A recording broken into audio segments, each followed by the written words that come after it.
টানা বৃষ্টি 2-3 দিন ধরে আর যার জেরে একটি ভগ্নপ্রায় পুরাতন বাড়িতে হুড়মুড়িয়ে ভেঙে পড়ল এদিন সোমবার দুপুরে। যদিও সেখানে কোনো মানুষজন না থাকায় ক্ষয়ক্ষতি সেভাবে হয়নি। জানা গিয়েছে কালনার কাঁসারিপাড়া এলাকায় বহু পুরাতন মল্লিক বাড়ি রয়েছে, যদিও সেই বাড়িতে বর্তমানে কেউই সেইভাবে থাকে না। টানা বৃষ্টিতে সেই বাড়ি নরম হয়ে গিয়ে সোমবার দুপুর নাগাদ হুড়মুড়িয়ে ভেঙে পড়ে। সোমবার বিকেলে এলাকা পরিদর্শনে আসেন কালনা পৌরসভার উপপৌরপতি তপন পোরেল। বাড়ির এক সদস্য জানান এই বাড়িতে কেউই থাকে না, বাড়িতে ভগ্নপ্রায় হয়েছিল দীর্ঘদিন। পৌরসভায় জানানো হয়েছিল, তার মধ্যেই সেটি ভেঙে পড়ে আজ। উপপৌরপতি তপন পোরেল বলেন, বাড়ির বাউন্ডারির মধ্যেই টানা বৃষ্টির ফলে নরম হয়ে থাকা একটি ভগ্নপ্রায় বাড়ি ভেঙে পড়েছে। সেটির খবর পেয়ে সরজমিনে দেখতে এসেছেন এটি। মানে আমাদের তো বহু পুরনো বাড়ি, এটা বহু দিনের বাড়ি প্রায়। এই ব্যাপারে আমরা অলরেডি মিউনিসিপ্যালিটির সঙ্গে কথা বলেছিলাম যে যাতে করে কিছু একটা অ্যাকশন নেওয়ার ব্যাপারে। তো ওনারা বলেছিলেন যে না, সবাইকে বলতে হবে, আমরা কিছু করতে পারবো না। সব থেকে ব্যাপার কথা, ওরা বললেন যে সবসময় যদি মানে রাস্তার সামনে হয় তবে আমরা অ্যাকশন নিতে পারি, ভিতরে যদি হয় তাহলে আমরা কোনো অ্যাকশন নিতে পারবো না, আপনাদেরই করতে হবে এইসব ব্যাপারগুলো আর কি। আমরা সেই নিয়ে অনেক দিন ধরে বিয়ে করছি যে অবস্থাটা তো খারাপ, খুব পুরনো হয়েছে, এটা যদি আপনারা যদি কিছু ব্যবস্থা করেন। তো ওনারা কোনো মানে তেমন কিছু করেছিলেন, কিছু চিঠি পাঠিয়েছিলেন, কিন্তু তারপর চুপচাপ হয়েছিল আর কি। একে তো প্রথম কথা, এটা অনেক পুরনো বাড়ি, তারপরে কন্টিনিউয়াস 3-4 দিন ধরে বৃষ্টি হওয়ার ফলে উইক হয়ে গেছে ব্যাপারটা। ফলে এই ডেটটার পরে তো আমিও আমার বাড়ির পাশটায় সামনেই ওই বাড়িটা, তখন ও বসেছিল, তখন ওই কী হলো মানে বিরাট শব্দ হলো আর কি। তখন আমরা ছুটে এলাম আর কি। তখন পুরো অর্ধেকটা পুরো ভেঙে পড়ে গেছে। হ্যাঁ, কি এটা আমাদের সবাই, আমাদের অ্যাকচুয়ালি আমরা বাবারা 5 ভাই আর কি। 5 ভাইয়ের পুরো এই টোটাল এরিয়াটা 5 ভাই। আর এটা মাঝখানটা আমাদের জেঠুর আর কি, বীরজেন্দ্র কুমার মল্লিকের।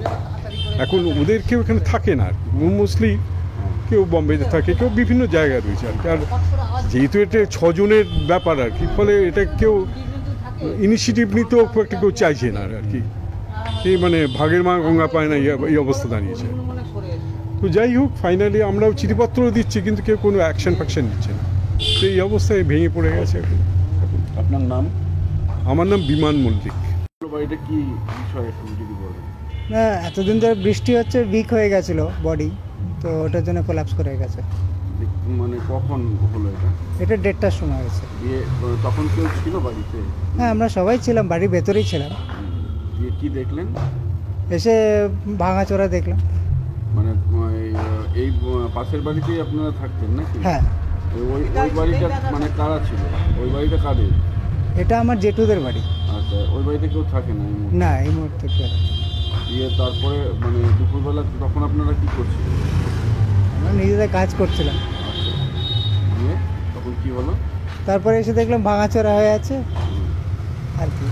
তারপর লোক ডাকা হলো, তারপরে মিউনিসিপ্যালিটি গেছিলাম জিজ্ঞেস করার জন্য, কেউ হেল্প করতে পারে। অ্যাকচুয়ালি আপনার নাম? আমার নাম সুদীপ্ত। আপনি কেন এসেছেন এখান থেকে? আমাদের কানলায় যে মল্লিক বাড়ি বলে বিখ্যাত বাড়ি, লাল বাড়িও বলে, এই বাড়ির একটা দীর্ঘদিনের পুরনো বাড়ি ছিল, আপনার অত্যন্ত দীর্ঘদিনের পুরনো বাড়ি।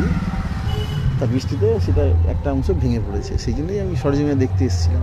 ক্ষয়ক্ষতি কিছু শুনলেন? না, ক্ষয়ক্ষতির বিষয় কিছু নেই, যেহেতু বাড়িটা ওনাদের ব্যক্তিগত মালিকানা, বাড়িতে লোকজন একটা পার্টে থাকে, আর যেটা ভেঙে পড়েছে সেই অংশটাই বাড়ির লোকজন কেউ থাকে না। পাশাপাশি বাড়ি কোনো ক্ষতিগ্রস্ত? না, পাশাপাশি বাড়ির ভেতরে কোনো, ওনাদের একদম ভেতরকার ক্যাম্পাসের মধ্যেই, ওনাদের বাউন্ডারির ভেতরেই বাড়িটার একটা অংশ ভেঙে পড়েছে।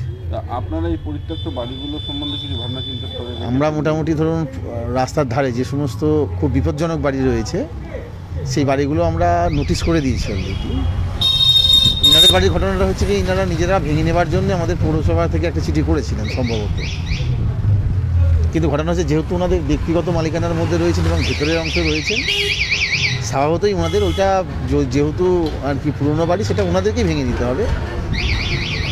যেখানে আপনার হচ্ছে কি মানুষের নিরাপত্তার অভাব ব্যাপারটা রয়েছে, সেই জায়গাগুলোতেই মূলত আমরা পৌরসভাগতভাবে আমরা হস্তক্ষেপ করে থাকি। যেমন ধরুন আমরা অনুরোধও করি, নোটিশও দিই।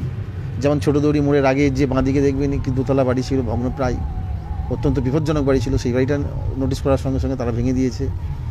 মেজকালী বাড়ি যেখানে রয়েছেন কান্নার আগরওয়ালদের বাড়ি, তারাও একটা অংশ ভেঙে নিয়েছেন।